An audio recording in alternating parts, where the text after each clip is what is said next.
Shut up, buddy. What's good? What's good? What's good? Hey, wait. Woohoo! It's a beautiful rainbow trout.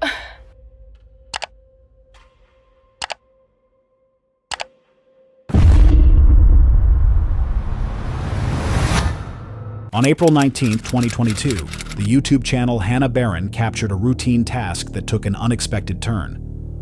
On a quiet rural road, Hannah and her father were hauling heavy equipment across a small bridge. Nothing rushed, nothing unusual. Dad went to town, took my truck to rent a trencher, like a ditch witch, and on the way back, the trailer got to acting all funky, so he slows down, thankfully, and it comes up off the ball. It was hooked up correctly, sit down on it, all that good stuff, and broke the safety chains, dented my tailgate, and stopped in the middle of the road. And then before Daddy could get out of the truck, it rolled off the road, off a bridge, and now it's laying in a creek. There's no water or anything hardly on this road, and he found the only creek on the way home for this thing to come off the trailer, the perfect spot, come off the trailer, and the whole thing rolled off in the creek. So now we brought the Lil down here to get this thing out of the creek. You might as well laugh about it. Ooh, I got that. We were just cleaning it for you.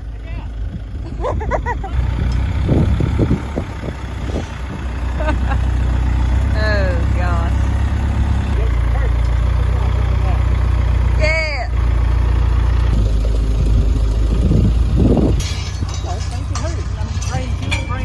And you can see where it skid up the pavement when it come off the trailer. And then it just rolled down and... Need a new one of these on here. Yeah, because it come off right there. Then, without warning, the trailer came loose. The hitch failed, the weight surged forward, and moments later, the equipment ended up in the creek below. The footage shows the aftermath: scraped pavement, damaged metal, and a recovery effort that required heavy machinery. Good morning, y'all. Throwing in a little disclaimer here. We figured out that it was a wore-out tongue on the whole trailer, so it wasn't really anything we did other than the tongue being wore out. Ended up coming off and broke the safety chains, and then dented my tailgate and busted my tail light. And I think my truck took the worst end of all of it, because the ditch witch, my dad and my cousin and some of the folks that work where we rented the ditch witch, they all got out here in the yard yesterday and drained all the water out of the oil and the gas and made sure it was still running good. And then Dad got up at daylight this morning and cut the trench for the water line that he'd, rented the thing for. They just took the trencher back, they hooked it further up on the trailer so it wouldn't fishtail so bad, hooked up more safety lines just to kind of limp it back up there to their place. Where it was hooked up was a little further back on the trailer, and it was making it fishtail even worse, which probably went into, it coming off. Later, Hannah clarified the cause wasn't careless driving. The equipment had simply worn down over time. The next day brought an update. Some outcomes were fortunate, others less so. Viewers noted something unsettling. Even experience couldn't stop this from happening. If this occurred during a normal task, how many close calls go unseen? Hold on a sec. If you're enjoying this so far, make sure to hit that subscribe button. Let's continue.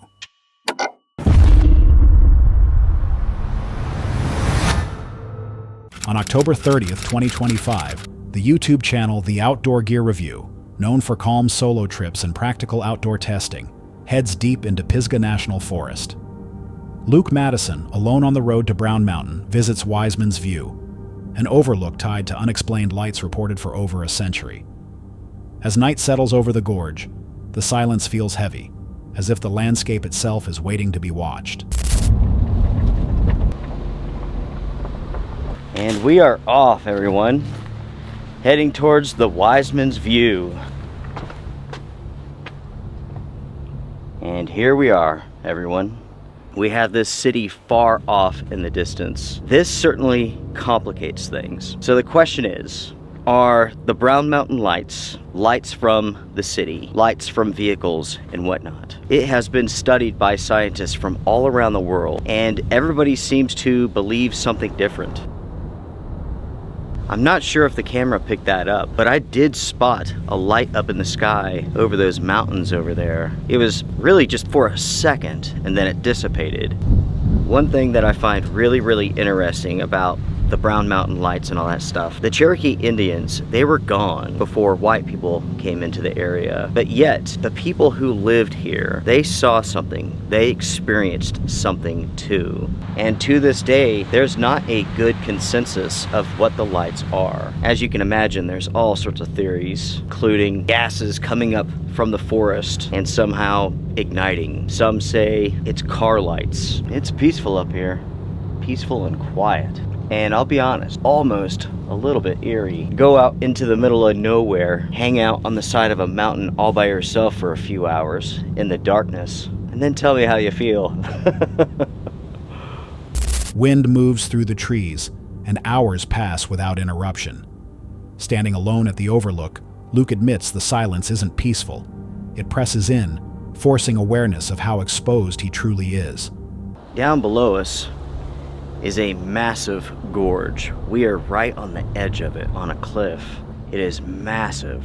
Certainly dangerous for those who are not prepared to go in there. There are hiking trails that go all over the place. Most of them are in pretty rough shape.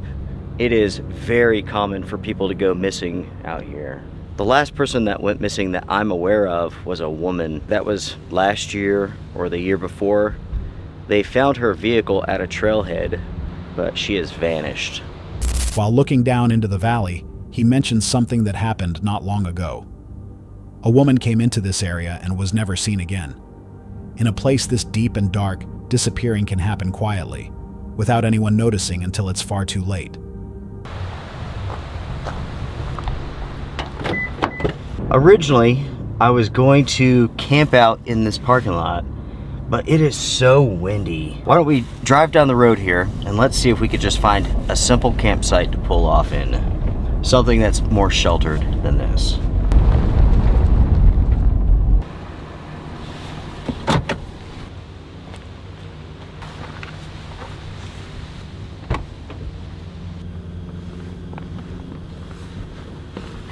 I'm in for a warm night, even though it's quite cool out.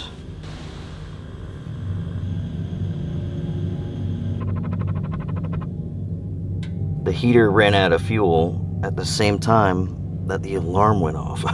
That's perfect. Later, he stays inside the vehicle to keep warm as the night grows colder. By morning, the heater shuts off, right when the alarm rings. Out here, warmth means staying alive. If it had stopped earlier, the cold could have become dangerous before he even woke up. I mentioned last night the friend of my father's in that story. I will go ahead and tell you all that now. So when I was young, my dad, he worked at this factory with this other guy, and they became good friends. And they moved out to this area. Him and his wife, they had a daughter, and my brother and I, we would come over, hang out with them, and on occasion we would come out here to this area to do some camping and also to see if we could see the Brown Mountain Lights. Now, this couple, after their kid was grown, they separated, got divorced. He became like an official in the town that he lived in. He had a high-ranking position within the administration and all that stuff. He started dating a woman in the office. She had been divorced for 2 years. Her ex-husband, who lived in Europe, found out that she was dating some guy. He flew to the United States. He went to my dad's friend's office and shot him to death. How crazy is that? The ex-husband, the ex-wife, they hadn't spoken in 2 years. They had no connection, no relationship. On the drive back, Luke explains why this place stays with him. Someone who once brought him here later lost their life in a sudden way. Even now, that memory feels tied to this mountain. Some places quietly hold heavy stories. Some viewers point to aircraft, satellites, or military activity. Others, lifelong locals, insist the lights move where none should. If the explanations are ordinary, why do so many witnesses describe the same unease, long before anyone knew what to look for?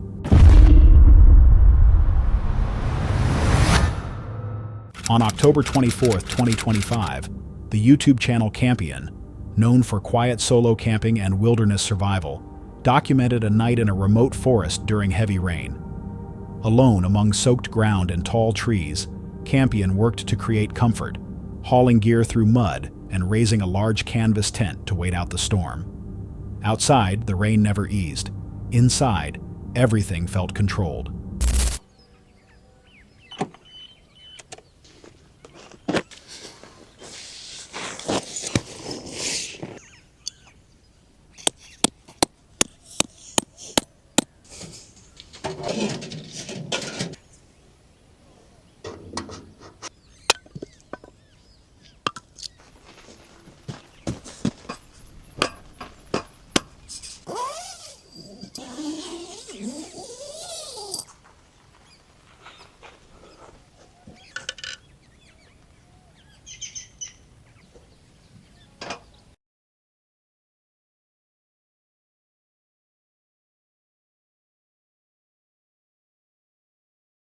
The setup was slow and deliberate.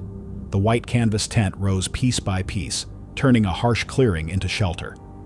Inside, the atmosphere changed. Rugs were laid out, furniture arranged, and a wood-burning stove brought warmth. Rain faded into background noise.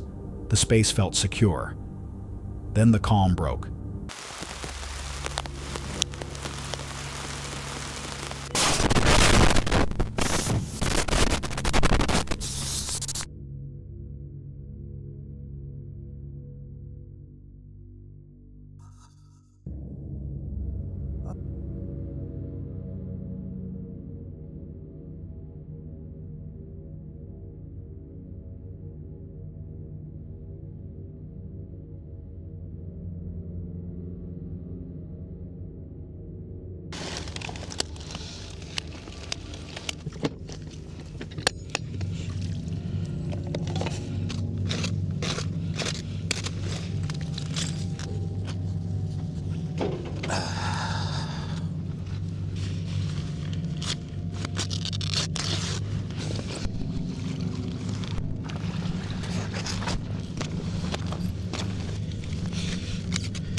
Without warning, a blast erupted near the stove.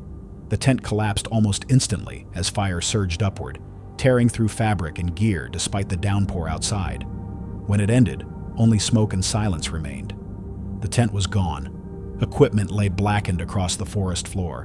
What stood out most wasn't the storm, but how quickly a single moment erased everything that felt safe. Viewers focused on how a single overlooked decision, not the storm, nearly turned comfort into something fatal. If survival can hinge on timing alone, how often does danger go unnoticed? Until it's too late. On September 6, 2025, the YouTube channel Madison Clydesdale followed a solo journey into the mountains of British Columbia. Traveling with her dog through remote terrain, Madison moved with a plan she knew well, aware that familiarity offers little protection in places like this. I've already stepped in some mud. I'm starting my navigation on my watch, so it'll let me know if I go off track from my pre-planned route, and it'll just keep me honest with how many kilometers I'm doing, what my elevation gain is, and if I get lost, I can retrace my steps. In a survival situation, you could survive off this fresh water. I would boil it first because you could get giardia or filter it somewhere. And with all these berries, I could go a few days on just these berries alone. I've got my bear spray accessible, ready to be pulled out. These purple flowers are fireweed, and the flowers are edible. They're really nice in tea. We're a little bit late in the season, nearing the end of August, so their leaves kind of look like a maple leaf with some extra ridges. They look like thorns on the stems, but they're not sharp. There's been lots of streams, and I'm carrying about 2 liters for Kiro and 2 liters for myself, so I think I might dump his water. He has no problem drinking out of these streams. This feels wrong.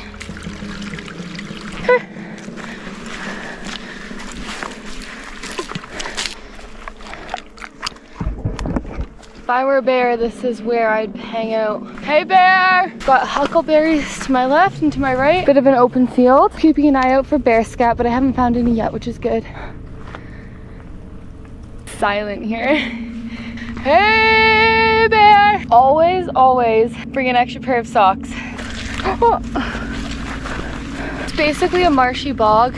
I could have gone around it, but then I'd be bushwhacking through some pretty dense bushes, so better off to just bring an extra pair of socks. I'll sleep in them tonight and I'll hike out in them tomorrow. I always wear wool socks as well because those are quick drying. Well, that's slightly inconvenient, isn't it?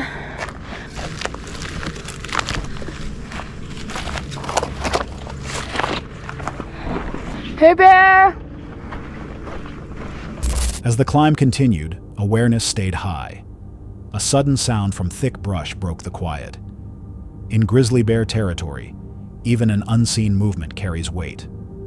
Madison stopped, kept her dog close, and made noise repeatedly, a precaution meant to avoid a surprise encounter with something far larger than herself. I made it to the top. This lake is so much more beautiful, which I didn't know was possible. Now we just gotta get down there. Look at those mountainscapes. Wow. We have a runaway dog. I repeat, a runaway dog.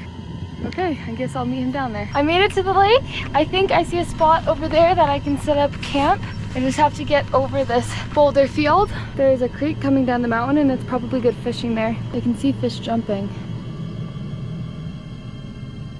I found camp. We're on a little peninsula. Oh my gosh, I'm so dead. Kiro has cut himself. I need to get my first aid out right now. I think his dew claw got stuck on a rock. I had a look and it seems to just have broken a nail and his dew claw didn't actually rip off, thank goodness. There's not much we can do about it right now besides clean it out in the lake and rest. I think hiking out and getting it all dirty would make it worse, plus it'd be after hours. Like, I don't think he needs to go to the vet for it. And at this point, we wouldn't get back till dark, so I'm pausing my activity. 13,500 steps, over 2,000 calories burned, and over 2,000 meters elevation. Reaching the lakeside camp brought a brief pause, until she noticed her dog's paw bleeding, likely injured during the rocky climb. With no help nearby, she cleaned the wound and adjusted her pace. You hear a bird out there? We are cozy in bed. It's about to get really dark out here. I feel like some people wonder why I do this alone or why you would want to. One, when I moved here, I just didn't know anyone. My mom introduced me to backpacking, and when she wasn't available, I was like, I'll go by myself, because that's what she did when no one was available. Also, there's just something that pushes you out of your comfort zone being by yourself. Although I am going to be looking into this forest all night. Another night, we didn't become a bear burrito. Successful mission. How would you sleep? Oh. You hungry? Okay, good job. Oh no, you shouldn't be running. Wow, beautiful morning. Go.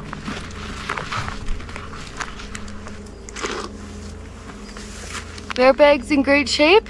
It actually does look like it has some bite marks. Can you see those? Those are definitely bite marks from rodents or something, but they couldn't get into it. My energy levels are a little low. I need to eat something. As night settled in, food was hung away from camp. By morning, visible bite marks and clawed fabric showed that an animal had reached the bag during the night. Something had come close, without ever revealing itself.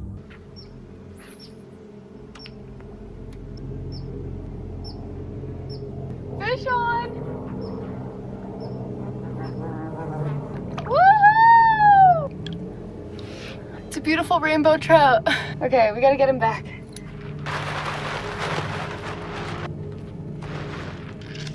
Bugs are getting bad again. Don't forget to resume your activity. Make sure we didn't leave anything behind. When I don't backpack for a while, I get bruises on my hips. I'm gonna have the backpack put on properly, but does anyone else get that? Can you get over that stick? Why is your toenail bleeding like that? It was healed. What happened? My gosh.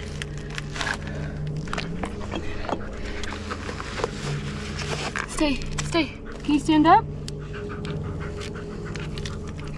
Oh. This is Leuco tape, and I'm gonna put this over the gauze to try and get it to stay.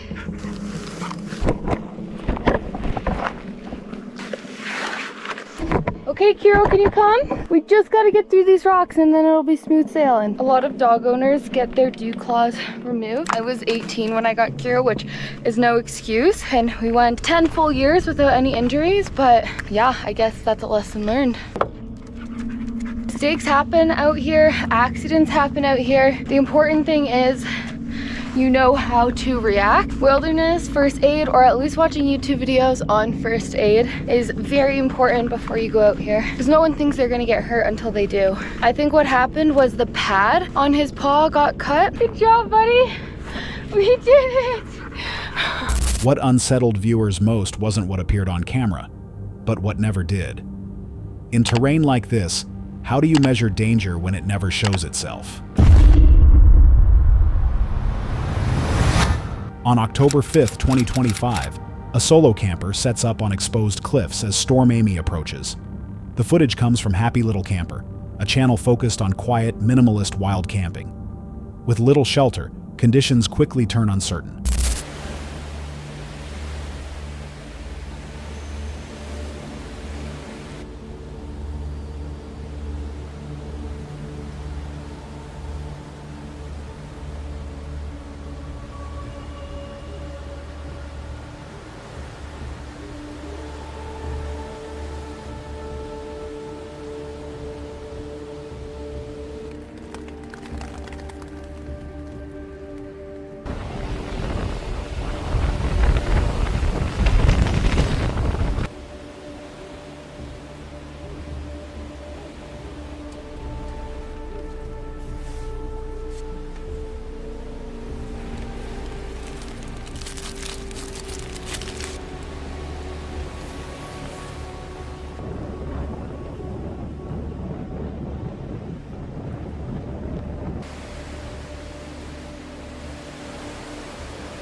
He chooses to set up his camp on exposed high ground near the edge of a cliff, sheltered only by a small patch of hawthorn.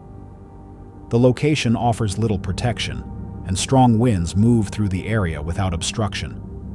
As the storm begins to build, he starts setting up his shelter, while rain and strong gusts make even simple movements difficult. Once the camp is stable, he prepares a meal under worsening conditions, where cold air and strong gusts turn cooking into a careful process.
As night falls, the storm intensifies. By around 1 a.m., sustained winds and heavy gusts prevent meaningful rest. The shelter shakes, and the sound of wind dominates the surroundings.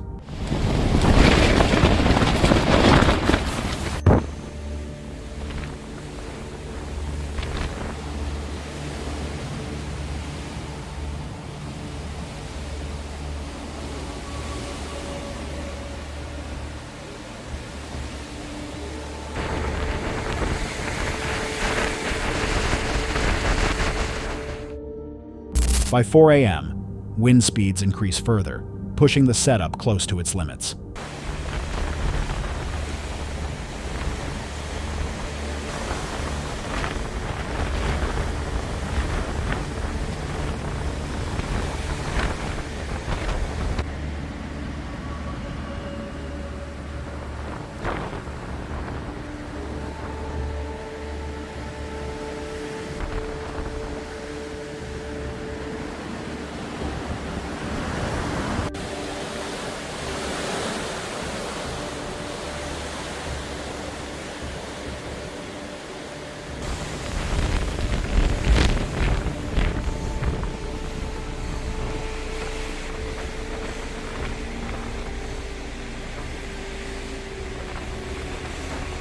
Recognizing the growing risk, he decides to pack up and leave before conditions deteriorate any further. Viewers later pointed out the real danger wasn't the rain, but unstable trees above in high wind. At what point does endurance stop being resilience and turn into a failure to recognize rising risk? On July 5, 2023, the YouTube channel Moto Mills, known for documenting real-world dirt bike riding and crashes, captured a moment that froze an entire track. The rider approaches the jump at speed, eyes fixed forward, following a familiar line. As he clears the landing, something below doesn't look right. Two figures are on the ground where the track should be empty. He lands, slows, and turns back immediately. What's good? What's good? What's good? Hey, wait. He's just knocked out. Okay, tilt his head up. He'll come. He's just knocked out. He's still breathing. Is he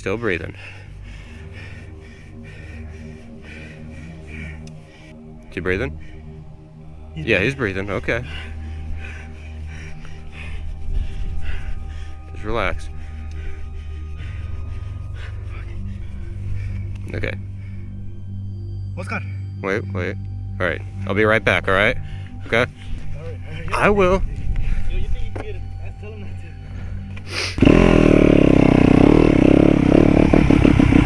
to. Jesus Christ, guys.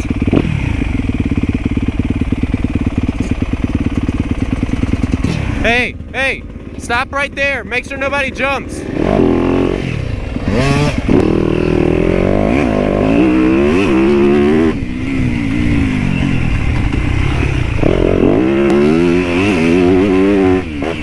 One rider is completely still. The other rider is trying to wake him, but getting no response. The situation is already dangerous, and every second matters. The arriving rider takes control. His movements are calm and practiced. He checks for breathing, watches the chest rise, and carefully positions the injured rider's head. Around them, engines are still running. This is the worst place for someone to be unconscious. Realizing the risk, he goes to get medical help.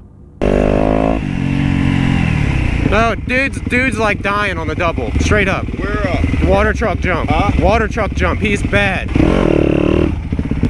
gotta get some.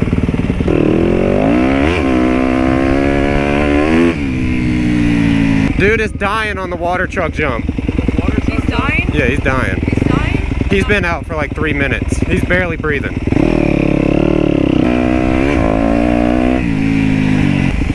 Can we get somebody to the water truck jump? Where is it? Water truck jump. Big double. The back? The big double. Somebody blocking there? Yes. Okay.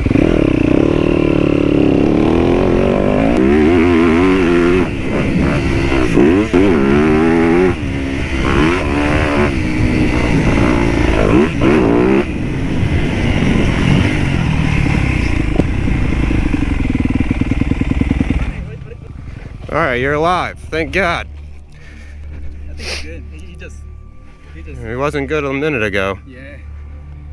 When he returns, the injured rider begins to wake up. His eyes open, but confusion lingers. Though conscious, he is clearly not fully aware. Robert Central. This is his first time here. Okay, what year is it? ¿Qué año es? ¿Qué año es? ¿Qué año es? ¿Huh? Does he know his name? ¿Sabes qué es tu nombre? ¿Qué es? Dile. Okay. Can you move your legs? Both your legs? He jumped. He didn't know that jump was right there. Oh. Huh? ¿That's what's happening? Here, pick your head up. Get your head up, buddy. Alright. Did both of his legs work? ¿Te sirven las dos patas? Huh? Yeah.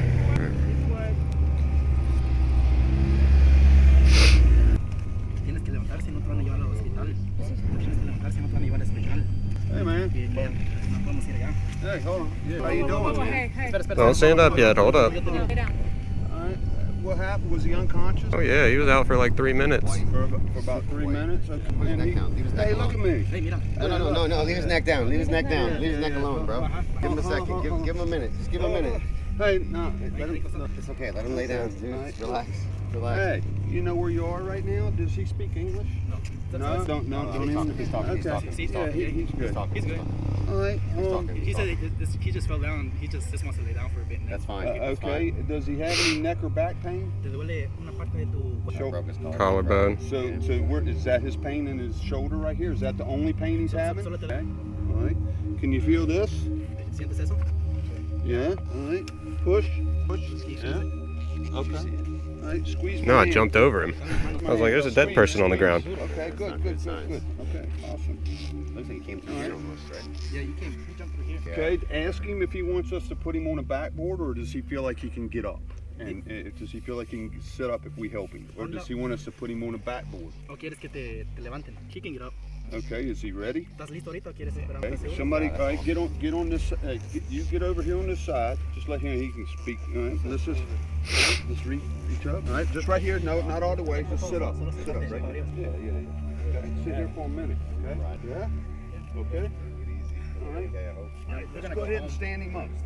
Are you okay? You ready? Help me stand him. Ready? 1, 2, 3. Yeah. Just stand up. Shoulder. I'll just sit him in the Look at me. side by side. Look at me. Yeah, John. Yeah. Did you do this? Yeah, okay. A good amount of time. Okay, you want us to call him back? Can I take him? Yeah, let's put him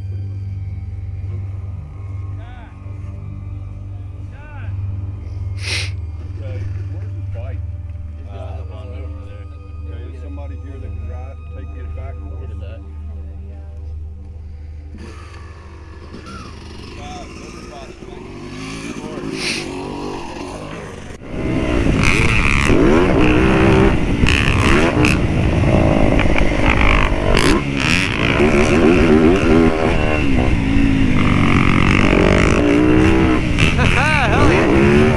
Let's go, John. Good job, buddy.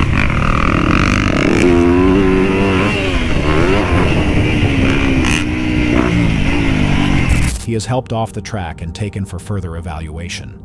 The danger has passed, but only just. Many viewers focus not on the crash itself, but the aftermath, especially the urgency to avoid outside help. Some comments suggest fear, not injury, drove those moments, raising quiet questions about what truly shaped the response. If panic can override instinct and fear can outweigh safety, then what's more dangerous in moments like this? The impact that knocks you down, or the choices made while you're unable to stand? That's all for tonight's video. Which encounter gave you chills? Let us know in the comments below. Got your own experience? We want to hear it. And whatever you do, don't miss what's coming next.